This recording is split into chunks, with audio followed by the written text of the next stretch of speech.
og velkommen til min YouTube-kanal. Det er bare fnuller. Mit take på en strikkepodcast. Jeg hedder Bettina. Jeg er 31 år og bor i en lille by nord for Horsens. I kan finde mig på Instagram under navnet Det er bare fnuller.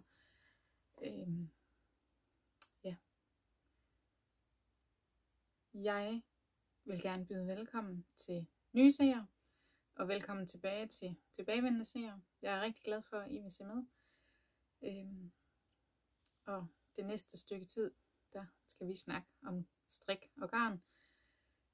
Og i dag vil jeg gerne snakke om mine strikkebøger, og hvilke opskrifter jeg gerne vil strikke fra dem. Så det kunne godt blive et lidt langt afsnit. Men det håber jeg, I er med på. Jeg beklager på forhånd, hvis der kommer nogle lyde i baggrunden bag ved døren. Det er søndag lige over middag, og min kæreste og datter er hjemme, og vores hund også. Så de to kunne godt komme til at, altså barnet og hunden, kunne godt komme til at lave lidt larm bag ved døren for at komme ind til mig. Men jeg har låst den, så jeg ikke bliver afbrudt. Jeg har simpelthen et færdigt projekt siden sidst. Og det er den her sweater, jeg viste jer, at jeg var i gang med. Som min mor havde bestilt i striber. Den er vasket og tør. Og venter egentlig bare på at komme hjem til hende. Jeg har strikket en størrelse small. Fordi vi er gået ud fra min mors brystmål.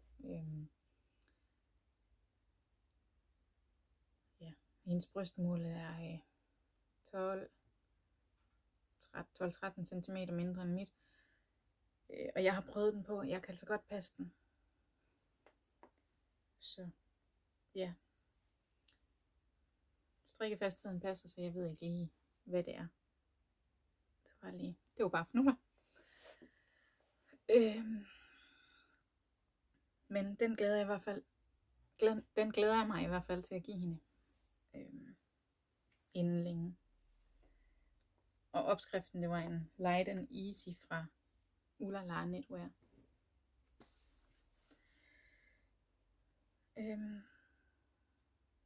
Ja, det var det eneste færdige projekt, jeg har.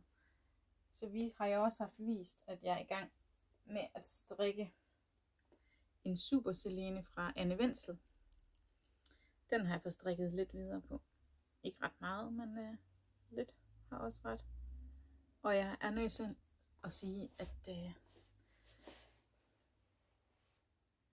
at sige, at jeg godt kunne gå hen og blive lidt afhængig af mønsterstrik.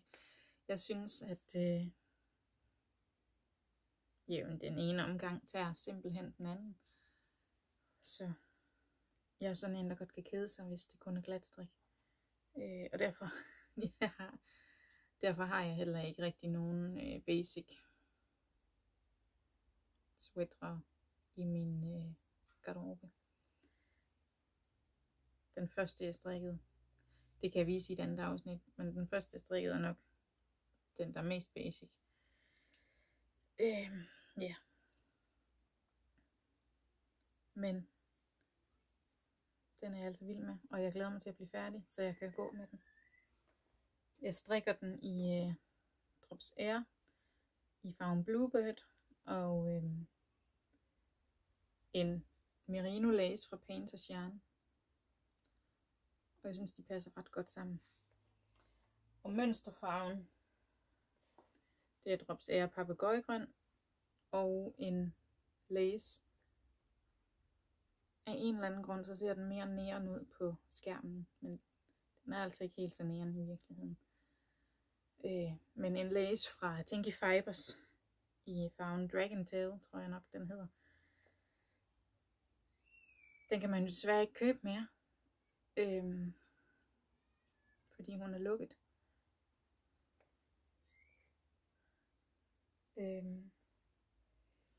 Ja, det var sådan set det. Jeg har tænkt mig at få købt ind Moby Sweater Man til min kæreste.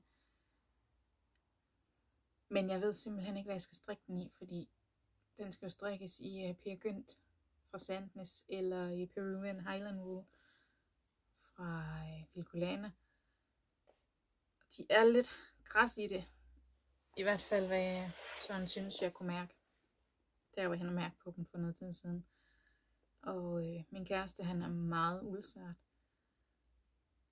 Så ja, jeg har overvejet, om det skulle være Drop Stacy, men jeg ved ikke, om det vil, altså om der er nok struktur i garnet til, at det giver den struktur i sweateren, der skal være. Hvis I har nogle forslag, så må I meget gerne skrive i kommentarfeltet. Det behøver ikke at være noget mega dyrt noget, hvis nu han ikke gider gå med den. Ja. Og så vil jeg i gang med en cardigan eller en slipover til min datter. Hvis det bliver en slipover, så bliver det Moby slipover. Så kan de passe sammen, min kæreste og datter. Jeg skal også selv have en Moby sweater på et tidspunkt. Og jeg ved ikke helt, hvad det skal være for en cardigan, hvis det bliver. Men den bliver i hvert fald fra Mette Hvidtved. Så meget ved jeg. Ja. Jeg har haft fødselsdag siden sidst. Og jeg har fået den her kop af min kæreste. Den er fra Farvefidusen. Yarn on my mind står der. Den var på min ønskeseddel. Jeg synes simpelthen, at den er meget rammende. Der er garn på min hjerne. Og skål. Jeg drikker vand i dag. Så har jeg også fået noget garn.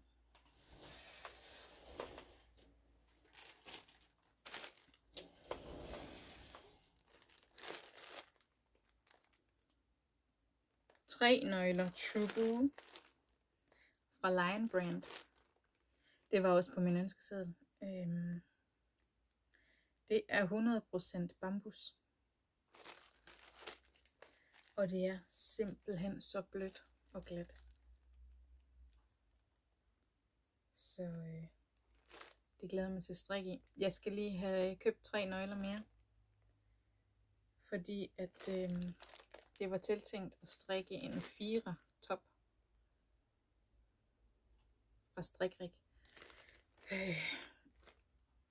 Og den skal strikkes i 3 tråde. Så jeg skal bruge mere garn end der er her. Men det glæder jeg mig til at strikke i. Og jeg følger en designer, Knittertude hedder hun. Hun er fra Canada.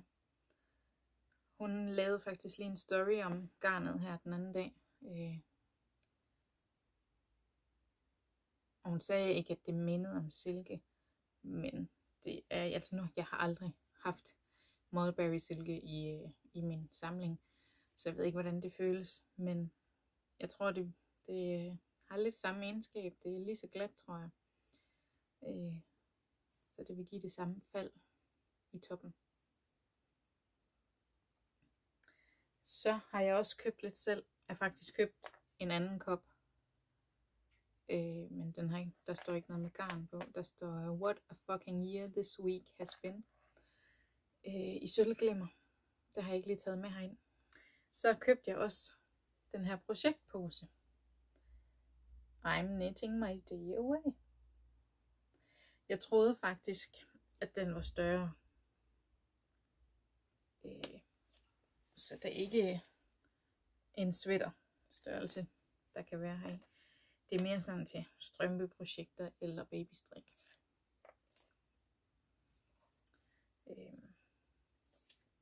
Den har jeg også købt.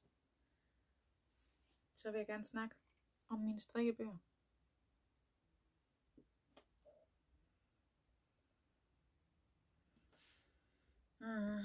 Jeg har mange.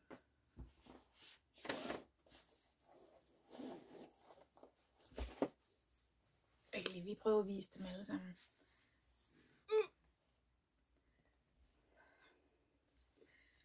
Og der mangler faktisk 2 her, men de 2 andre, det er børnestrik. Så det tænker jeg, det bliver et andet afsnit, hvis I er interesseret i det. Der vil jeg nærmest strikke det hele i de 2 bøger, jeg har der. Men jeg tænker, vi bare starter fra en ende af.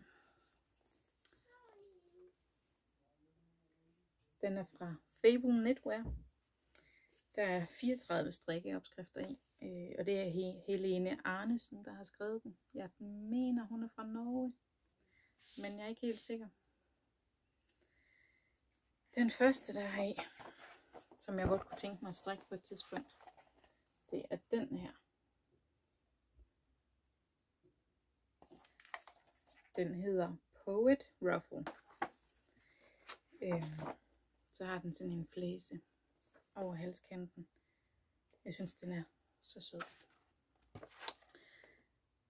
Den skal strikkes i noget fingering weight.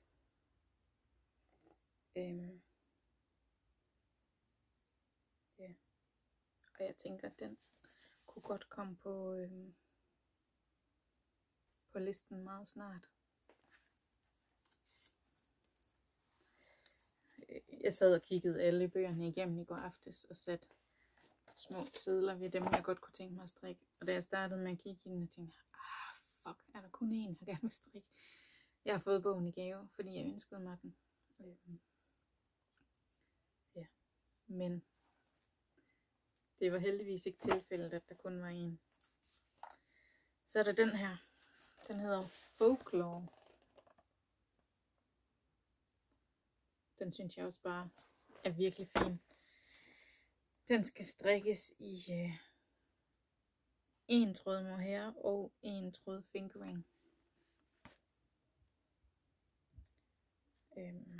Ja. Det kunne jo være noget Sunday eller Falkland Merino fra Knitwear. Så det er den her cardigan, og det er faktisk halsudskæringen, der har fået mig til at falde for den. Jeg synes den der firkant, den er virkelig flot. Den hedder Delacour.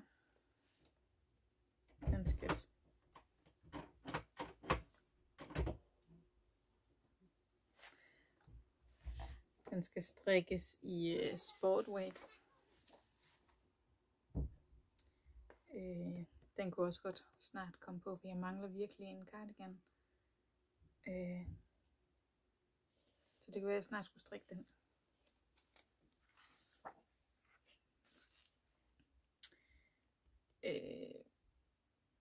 Og så ser jeg lige den næste, jeg gerne vil strikke. Og det kunne også være, at jeg skulle strikke den i stedet for. Fordi, prøv lige at se. Er den ikke bare smuk? Den hedder Skovbærjakke. Den skal også strikkes i noget sportweight. Så hun har skrevet en liste over garnerne herom på en af de forreste sider. Hun foreslår blandt andet Rauma Finuld til at strikke den i, eller en sandnesgarn Tove. Jeg kender ikke til Tove. Det har jeg ikke prøvet før. Men den skal jeg i hvert fald også strikke på et tidspunkt. Og nu siger jeg, at jeg gerne vil strikke alle de her ting, ikke? Noget af det kommer jeg sikkert aldrig til at strikke. Noget af det kommer der til at gå flere år. Men det er i hvert fald ønskestrik fra de her bøger. Og en af de 2 cardigans her, de kommer altså til at blive strikket, fordi jeg mangler cardigans, som jeg sagde før. Så er der en sweater. Den hedder Heirloom.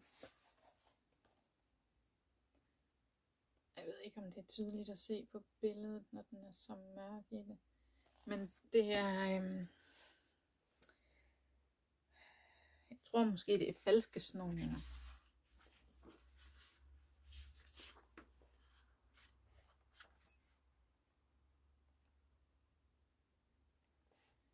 Nej, det er faktisk bare et hulmønster, kan jeg se. Den er i hvid her. Det er lidt nemmere at se. Det ligner bare et hulmønster, der er ned. Den er altså også bare virkelig smuk. Den skal strikkes i et lacegarn og fingering weight. Ja. Den her var jeg faktisk ved at slå op til for noget tid siden. Men jeg ombestemte mig, fordi den skal strikkes i mohair. Og som jeg før har nævnt, så er jeg ikke så vild med mohair. Jeg synes, det krasser. Så derfor gjorde jeg det ikke. Men den hedder Decadence. Og jeg synes, den er så smuk.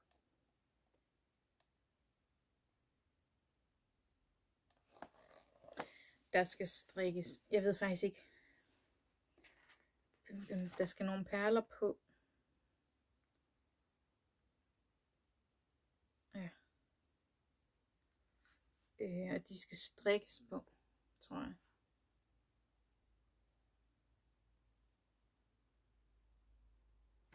Så det er lidt afskrækkende. Men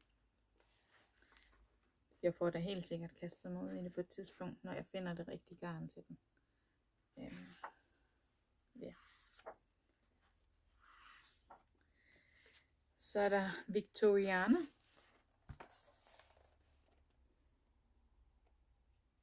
En sweater med snoninger. I stedet for rib, så er der snoninger på ærmerne.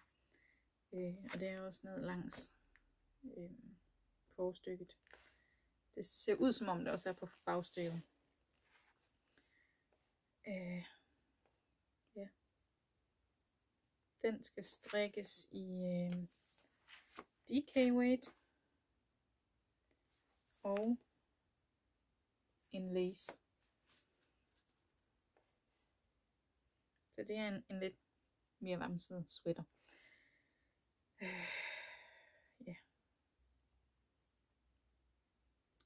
Så har jeg sat et mærke ved den her. Den hedder Rembrandt. Det er sådan en barret. Det eneste jeg tænker det er en one size. Den skal strikkes i DK weight garn.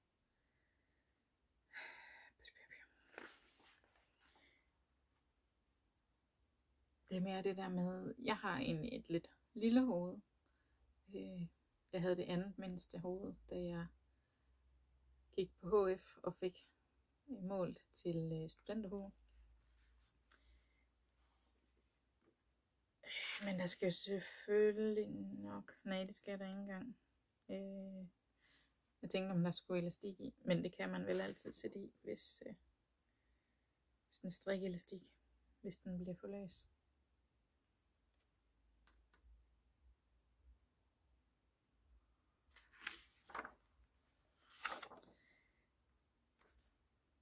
Den næste her, den er jeg altså også bare helt forelsket i.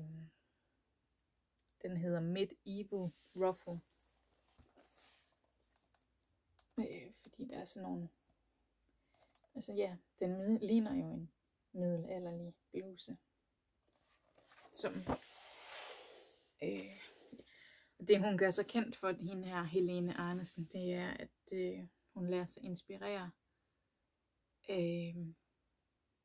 moden gennem tiden. Hun er særlig betaget af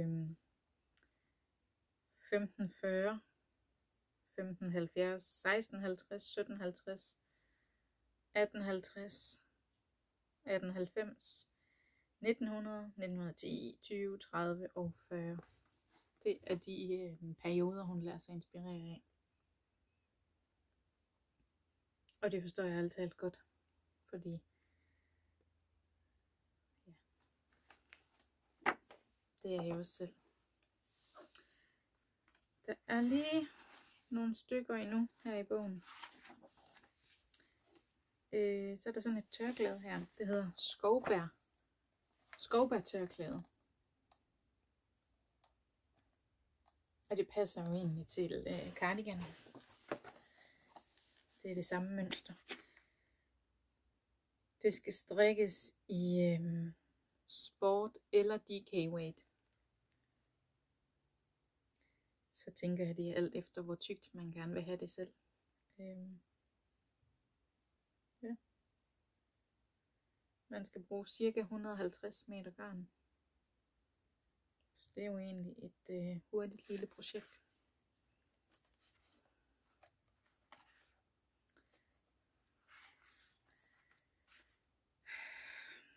Den næste her, det er også en, der skal strikkes i lace weight.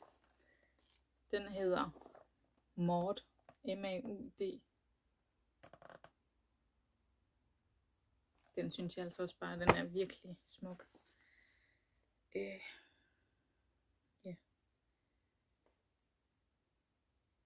Jeg tror, hvis jeg skulle strikke den, så ville jeg strikke den i en dyb rød. Sådan en rigtig julerød. Eller en dyb grøn. Noget skovgrøn lignende, måske lidt mørkere. Og så bruge den som julebluse. Det tror jeg, det kunne være rigtig fint.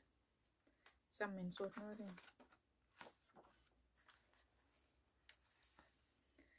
Nå, jeg skal lige, den næste her, den driller lidt. Der. Den næste hedder Nutcracker. Og det er jo egentlig en rimelig simpel sweater. Mange af hendes modeller er rimelig cropped, så jeg vil nok med de fleste strikke dem lidt længere. Det gør jeg med de fleste opskrifter alligevel. Strikker dem længere, end de skal være, ifølge opskriften. Det kan jeg bedst lide. Og så egentlig det, der er med de fleste af hendes opskrifter her, hun vil gerne have dem strikket med et negativt eller neutralt is. Men jeg synes egentlig, hun er rimelig størrelsesinklusiv. Hun har fra størrelse extra small i alle. Og så der er nogle enkelte, der kun går til 2XL, men brystmålet går helt op til 140, tror jeg. I den, hvor der kun er til størrelse 2XL. Men de fleste går op til 4XL. Ja. Og det svinger lidt, hvilke størrelser jeg ville skulle strikke i. Men sådan mellem en large og en 2XL. Sådan i forhold til brystmål. Nå, så er der denne her. Og den er altså også bare super smuk. Den skal strikkes i fingering weight og en lace. Prøv nu lige. Den skal jeg altså også have. Den er, undskyld mit sprog, men den er skidesmuk. Den hedder Gibson Ruffle. Igen, den er rimelig cropped, den går omkring til navlen. Jeg vil nok strikke den lidt længere. Den går kun til størrelse 3XL med et brystmål på, eller en overvidde på cirka 135 cm. Jeg måler 118, så jeg ville skulle strikke en 2XL, som har et brystmål på 127. Hun har også en, der måler 118, og hun vil gerne have, at den bliver strikket med negativt is. Eller, det anbefaler hun. Det er det, den er designet til. Men ja, jeg kan nok ikke lide, at det sidder alt for tæt. Så. Men den skal i hvert fald strikkes. Og så er der en sidste. Den er jeg lidt i tvivl om, hvordan man udtaler, men Lucretia, måske. I kan lige se navnet. Den er jo også bare, den kunne jeg måske godt finde på, bare at strikke den længde der. Og så bruge den ud over kjoler. Den skal også strikkes i lace. går igen kun til 3XL med en overvidde på 132 cm.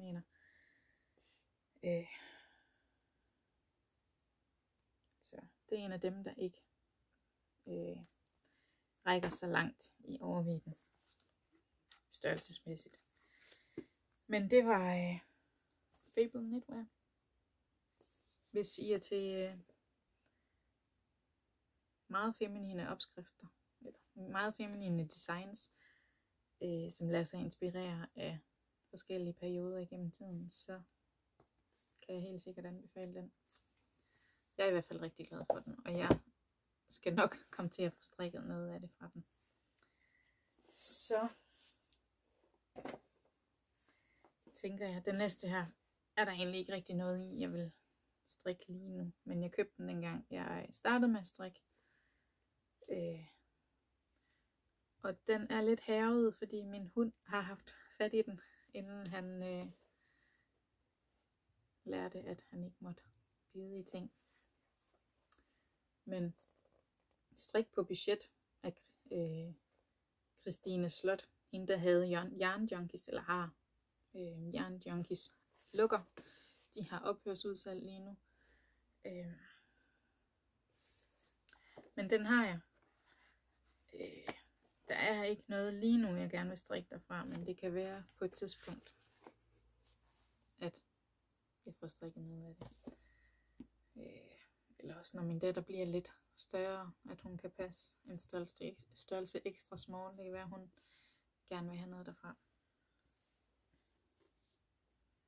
Så tænker jeg, at jeg tager Ego-strik. Den bog her, den er ikke så størrelsesinklusiv. Det var før, at det var en ting.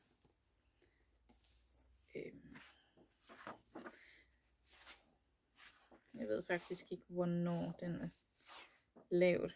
Jeg kan ikke lige umiddelbart finde et årstal. Det er også lige meget. Ja, 2017. Så det var før det var populært at lave op i de store størrelser. Så derfor er der kun 2 ting, jeg gerne vil strikke i den her. Fordi jeg ikke kan passe dem. De fleste størrelser går til en 2XL, og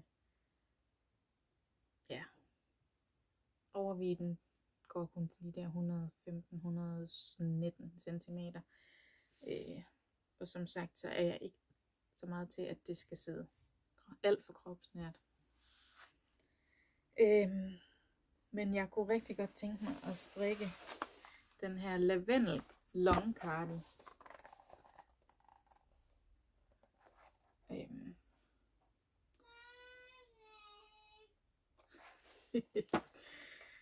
Det var lige min datter.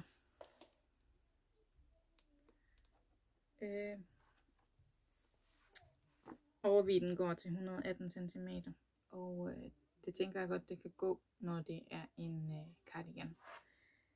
Det er faktisk ikke særlig tit, jeg lukker mine cardigans, så det tænker jeg, det er fint. Og den anden opskrift, jeg gerne vil strikke, det er guld og uld. Strømpeopskriften heri. Strømper kan man altid bruge, tænker jeg. Jeg kunne godt være fristet til at sælge bogen på et tidspunkt, når jeg lige har fået strikket de 2 der, fordi som sagt, så rækker størrelsen ikke så langt.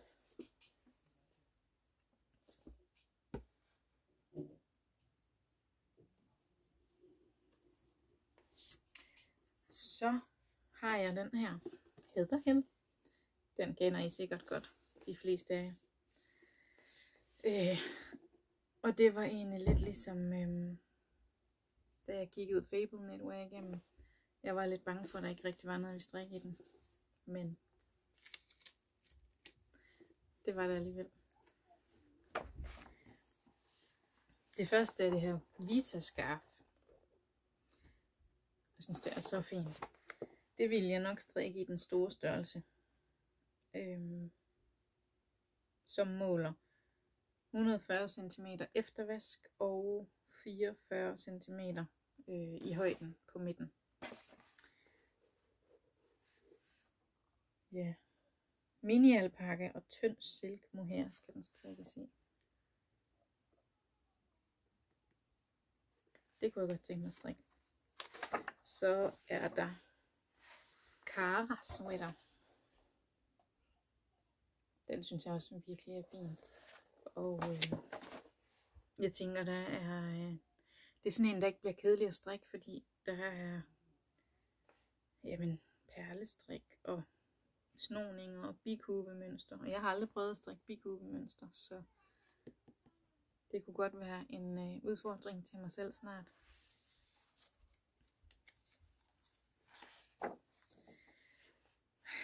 Så kan jeg ikke rigtig finde et ordentligt billede, men anemone cardigan kunne jeg også godt tænke mig at strikke. Den er også lige min stil. Der går overvidden heller ikke så langt. 131 cm.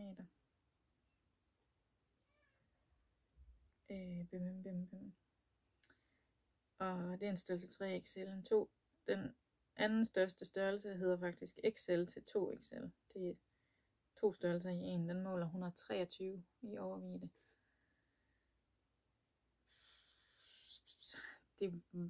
Det er nok den, jeg ville vælge at strikke.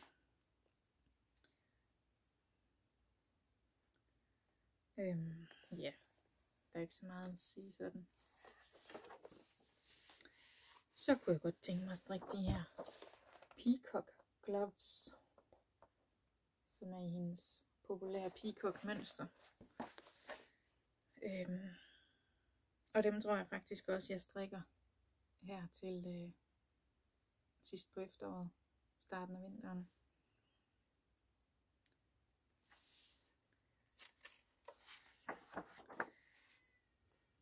Så er der Isla sweater. Jeg synes, den er virkelig smuk. Men den skal strikkes på en sjov måde, så jeg ved ikke helt, om jeg kommer til at strikke den. Men igen, så er det jo egentlig nok en rigtig god udfordring til mig selv. Den vil jeg strikke i en størrelse XL, som måler 128 cm i overvidden. Det giver mig et bevægelsesrum på 10 cm. Det synes jeg faktisk er meget fint. Den skal strikkes i søndag og mohair.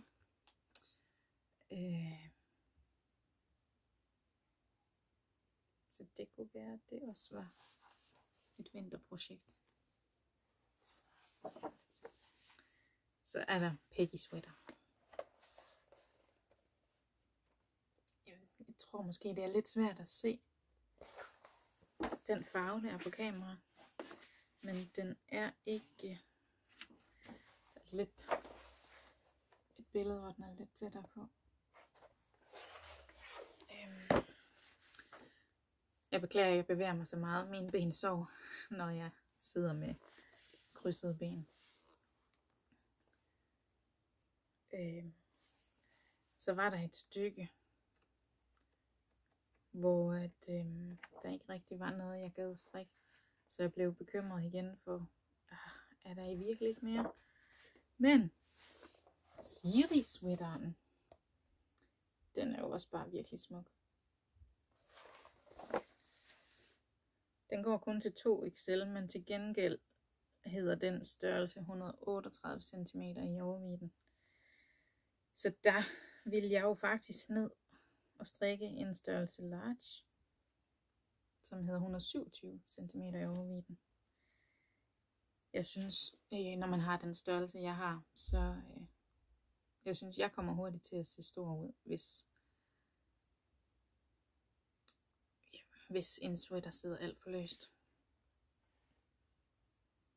Den skal strikkes i Sandnes Kos. som jo også kan erstattes med Drops Air, og I så jo mit garnlager sidst. Jeg har jo en pokkersmaste Drops Air i en lyseblå liggende i skabet. Det kunne faktisk godt overvejes.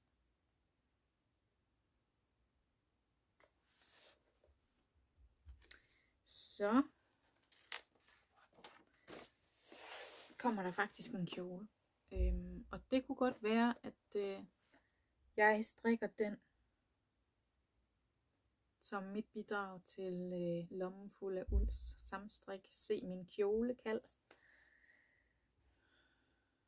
Det er Siri-kjolen, så altså ligesom sweateren, bare i kjoleversion.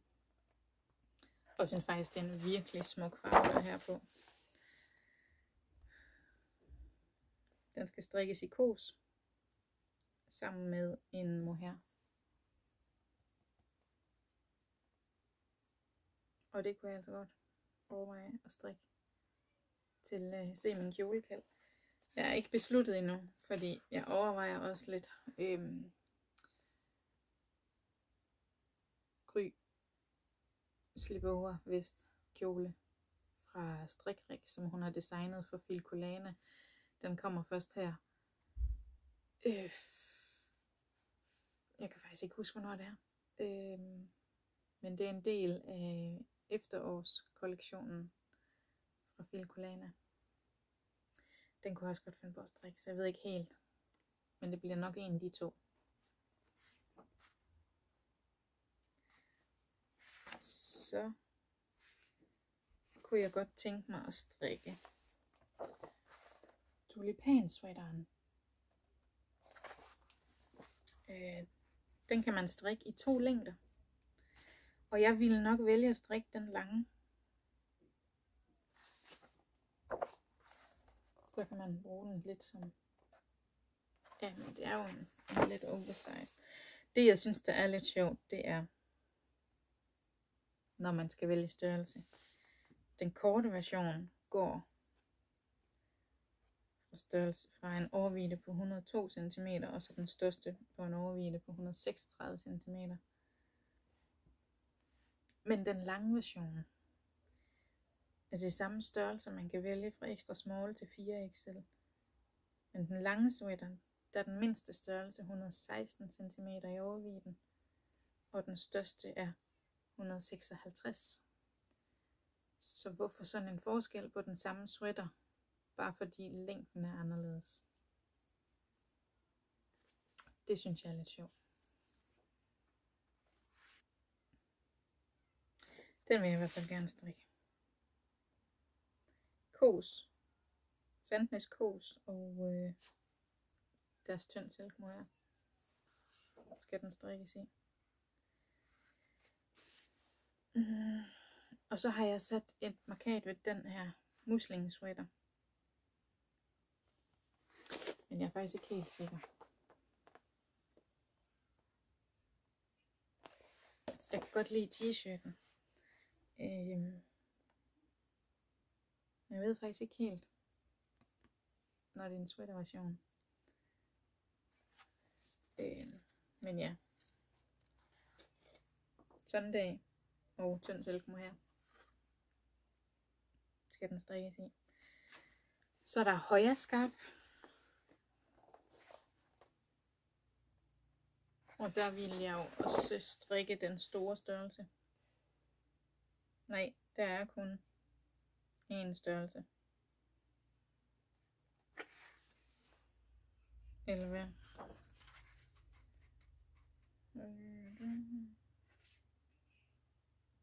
Ja. Det ved jeg ikke. Jeg vil nok strikke det så stort som muligt. Der står højde på midten 42 cm. Bredde øverst 96 til 104 cm. Jeg tænker, det er længden. Ja. Så der vil jeg jo nok strikke den på 104 cm så. Den skal strikkes i Saga og Filcolana sammen med en mohair, og Lene Holm Samsø har brugt især silkemohair.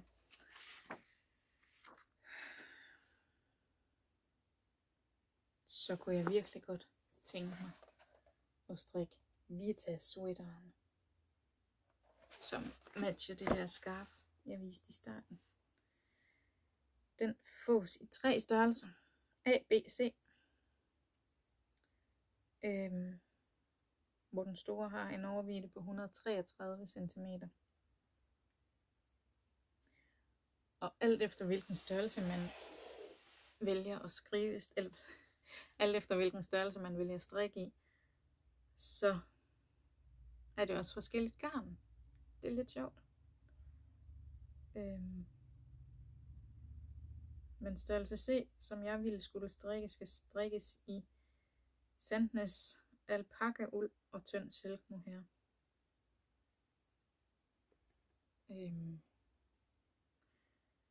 Ja.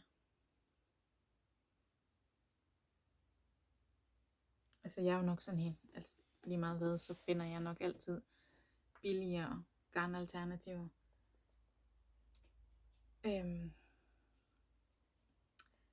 Som pædagog, så får man ikke så god en løn. Og når man så oven i købet også næsten lige har købt hus og bil, så er der ikke så meget til overs. Så det er de billigere garner, jeg køber. Og hvis jeg virkelig skal splurge, så er det håndfarvet garn. Så er der en sidste, og det er Otilde sweateren. Den er også som cardigan version på, som allerførste opskrift.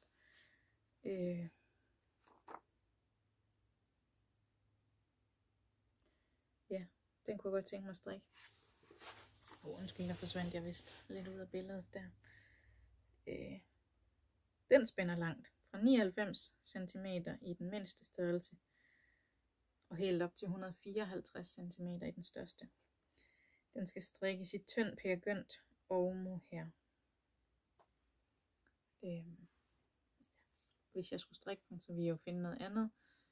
Netop fordi, at jeg synes, pergynt græsser, så det tænker jeg også, at tynd pergynt gør. Og så igen mohair græsser. Jeg er også selv meget uildsart. Men det var Heather her. Nu har jeg brug for lige at tage en tår vand igen. Skål.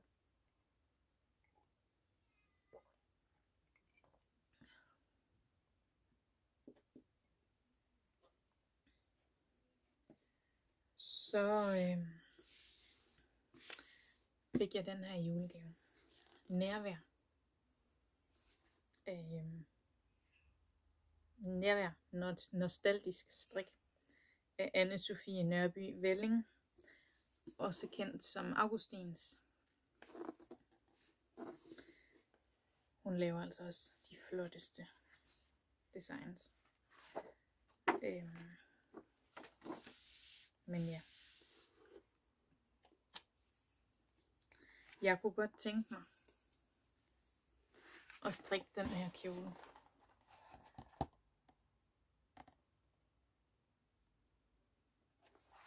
Den hedder Hasselkjole. Og den skal strikkes i Kammerose Snifnuk og Månestråle. Når jeg kunne godt tænke mig at prøve at strikke en sweater i Snifnuk. Fordi så vidt jeg kan forstå, så er det bare cremt eller creme, når det kommer til garn. Eller blågarn i hvert fald. Men når det lige er til en kjole, så vil jeg jo nok vælge at strikke den i drops air, så den ikke bliver alt for dyr. Fordi i min størrelse, så vi i drops air alligevel også kommer op i lige under de 1000 kroner. Når den også skal strikkes sammen med en mohair.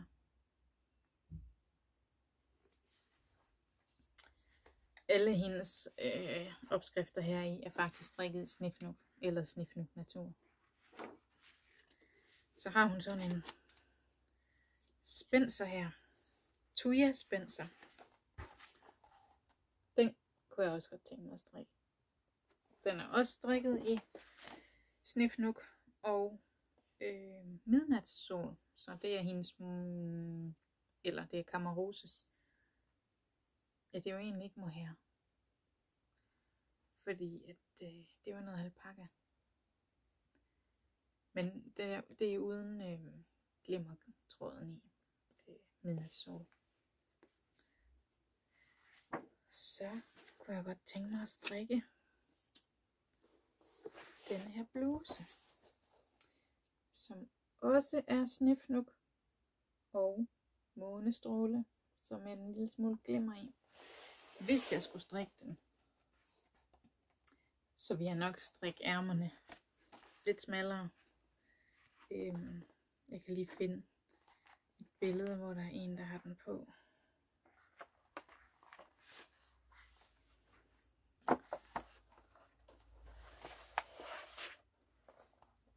De er meget hvide.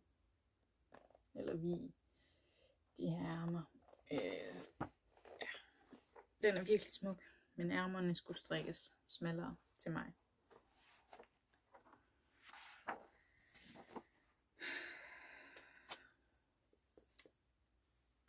Så er det den her.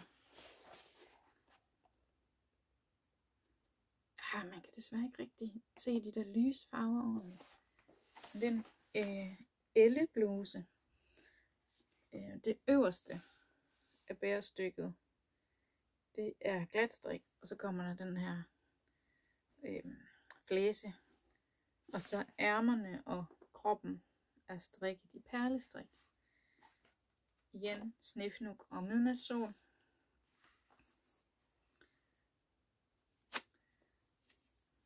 Så hvad skal jeg strikke den der lige ved siden af?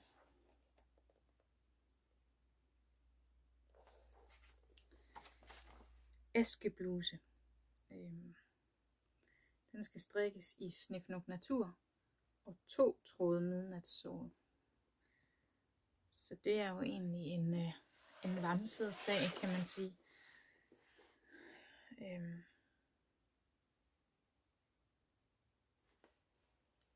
Den kunne jeg godt finde på at strikke her til vinterperioden.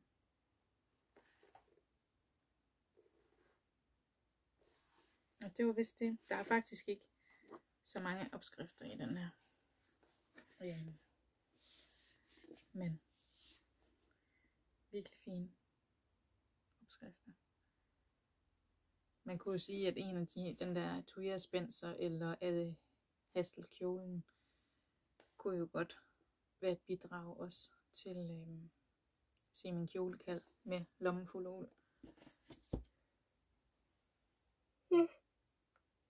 Undskyld. Men det må vi se. Så har jeg en bog mere. Den fik jeg sidste år af min arbejdsplads, fordi jeg blev 30. Den hedder Strikket fra kyst til kyst. Der er ikke så forfærdeligt meget i den lige nu, jeg kunne tænke mig at strikke, men jeg er sikker på, som årene går, så kommer jeg til at være med mere til de designs, der er her i. Jeg overvejede at bytte den, da jeg fik den, men altså, man kan jo bare lade være med at strikke mønstret ind, hvis det er også. Så har man jo en basic cardigan eller sweater eller vanter. Men der var lidt, jeg godt kunne tænke mig at strikke. De her strømper hedder Strømperne Havskum.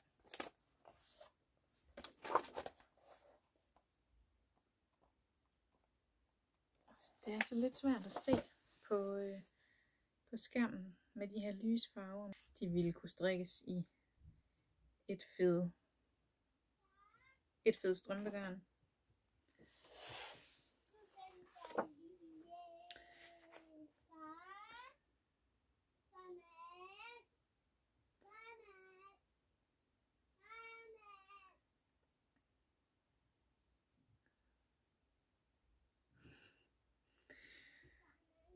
Så er der det her sjal. Sjalet Helmi.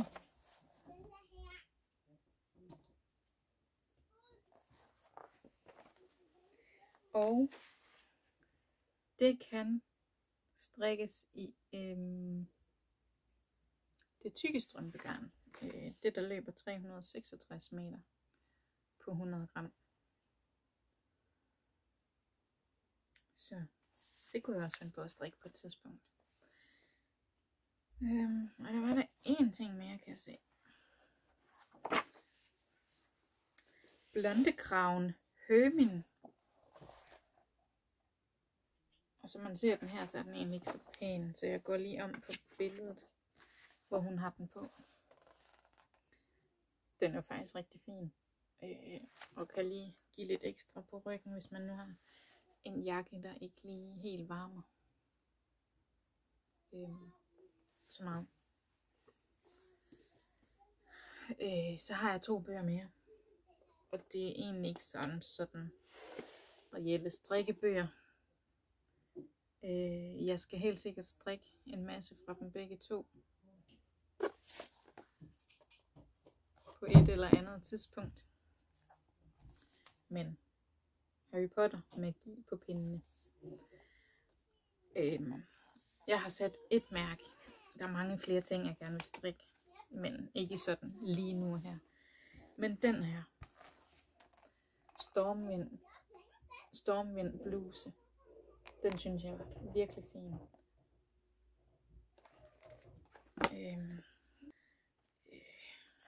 Så er der bare en masse andre. Altså. Ja.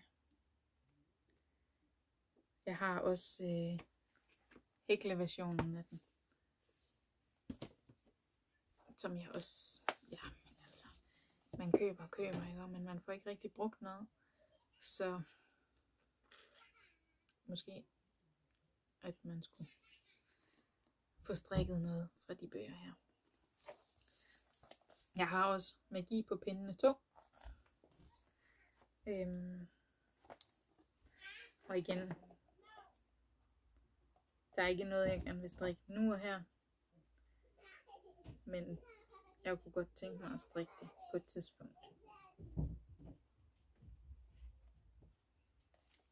For eksempel de her uglepostvanter. De er virkelig fine. Så det var mine strikkebøger.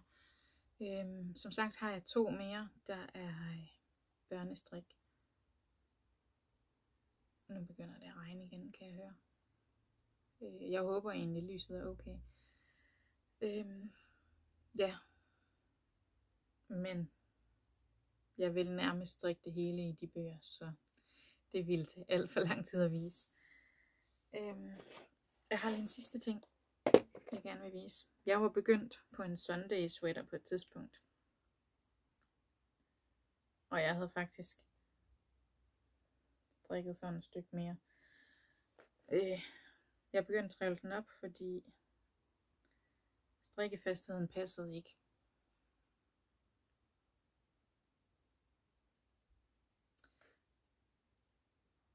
Og jeg ved ikke, jeg tror det var, jamen det er lige lidt over et år siden, jeg begyndte på den. Og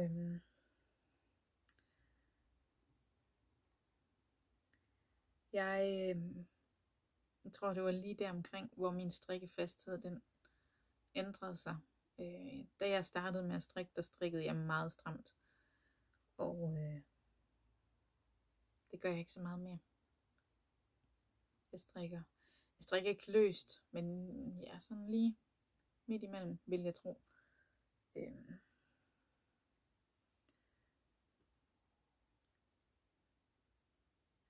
Og jeg lavede jo ikke strikkeprøve på den. Fordi jeg tænkte, at Petit Knits opskrifter, der vidste jeg, at jeg skulle en pind større op, end hun strikker på i opskriften. Så det gjorde jeg jo. Og derfor passer strikkefastheden ikke. Fordi at jeg begyndte at strikke mere normalt, eller hvad man skal sige. Ja. Så den er jeg i gang med at trævle op, og så bliver den til en kjole eller en sweater. Det er jo Drops Air i blå tåge, tror jeg den hedder. Jeg er altså faktisk ikke sikker. Og så Lace Lux fra Yarn by Sanders. Der er en lille smule cashmere i. Ja, cashmere. Og så er det, nu skal jeg ikke sige for meget, jeg kan faktisk ikke huske det, er det uld? Uld og cashmere. Men der er i hvert fald 800 meter i et fed. Og jeg synes, de passede rigtig godt sammen. Så sammen bliver de til et andet projekt. Jeg ved ikke helt hvad. Jeg tror, jeg har garn nok til en kjole. 1600 meter følgetråd. Det kan godt være, det kniver lidt. Men i hvert fald en sweater.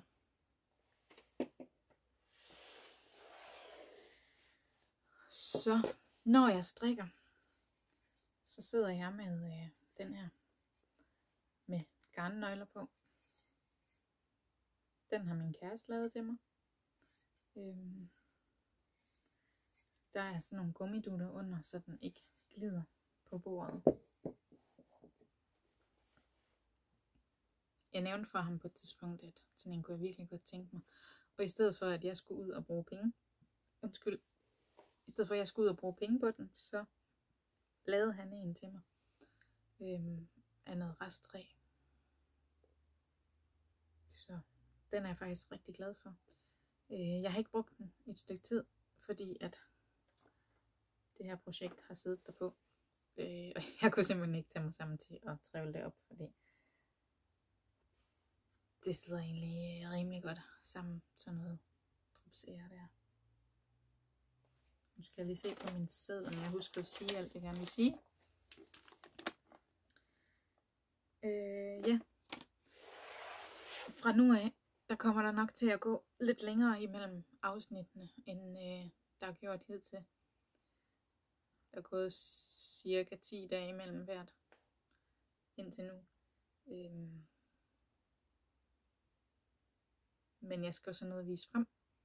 Og som sagt i mit første afsnit, jeg strikker ikke så hurtigt. Og jeg har ikke så meget strikketid. Så det giver jo ikke mening at filme, hvis jeg ikke har noget nyt at vise jer. Men jeg filmer, når jeg har lyst, og når jeg har noget at vise frem. Som udgangspunkt håber jeg på en gang om måneden cirka. Men nu må vi se. Det var det for i dag. Jeg vil gerne sige tusind tak, fordi I vil se med. Jeg håber, vi ses næste gang. Hej!